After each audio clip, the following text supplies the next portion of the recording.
ओम नमः शिवाय. राजा पंढरीचा यूट्यूब चॅनलमध्ये सर्वांचे स्वागत आहे. श्री शिवलीलामृत अध्याय 4 विमर्शन व चंद्रसेन राजाची कथा.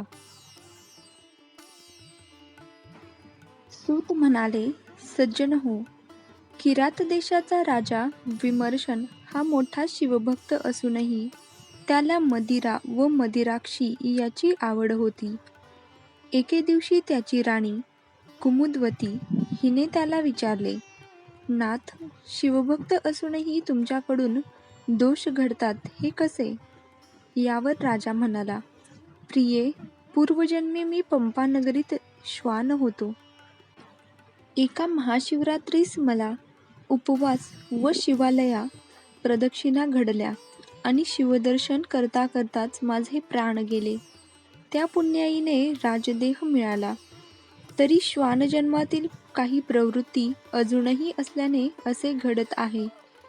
तेव्हा राणीने तिचा पूर्वजन्म विचारला असता तो म्हणाला, पूर्वजन्मी तू कपोती असताना तुलाही शिवमंदिराभोवती 3 प्रदक्षिणा घडल्या व ससाण्याने मारले असता तू शिवालयासमोरच प्राणत्याग केलास. त्यामुळे आता तू राणी झाली आहेस. मग राजाने तिला स्वतःचे व तिचे पुढील 6 जन्म सांगून अंती आपल्या दोघांना कैलासात स्थान मिळणार असल्याचे सांगितले. ते ऐकून राणी धन्य झाली. दुसरी कथा सांगताना सूत म्हणाले, उज्जयिनीचा राजा चंद्रसेन महाकाळेश्वराचा भक्त होता. त्याच्या मणिभद्र नावाच्या मित्राने त्याला एक दिव्यमणी दिला असल्याने त्याच्या राज्यात नेहमी सुबत्ता होती. ते वृत्त कळताच पृथ्वीवरच्या इतर राजांनी एकी करून त्याच्या नगाराला वेढा दिला व मण्याची मागणी केली. तेव्हा राजाने महाकाळेश्वरालाच साकडे घातले व पूजा आरंभिली.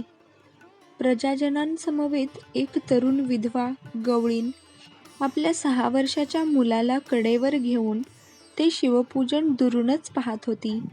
घरी गेल्यावर तिचा मुलगा एका दगडालाच शिवपिंड मानून तिची पूजा करू लागला. मुखाने शिवनाम घेऊ लागला. त्या खेळात रमल्याने त्याला आईची हाक ऐकू आली नाही, म्हणून ती रागावली व त्याची पूजा उधळून तिने त्याला फटकत घरात नेले. त्या दुःखाने तो बेशुद्ध पडला. शुद्धीवर आला तेव्हाही तो शिवजप करीत होता. ते पाहून प्रसन्न झालेल्या शंकराने त्या मुलाला दर्शन आणि वरदान देऊन त्याच्यासाठी स्फटिकाचे शुभ्र शिवलिंग असलेले रत्नखचित स्वर्णमंदिर निर्माण केले.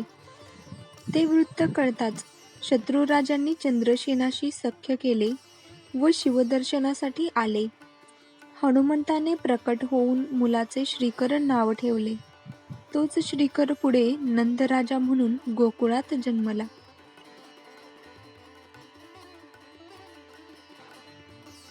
इथे शिवलीलामृत या कथेतील अध्याय 4 पूर्ण झाला आहे.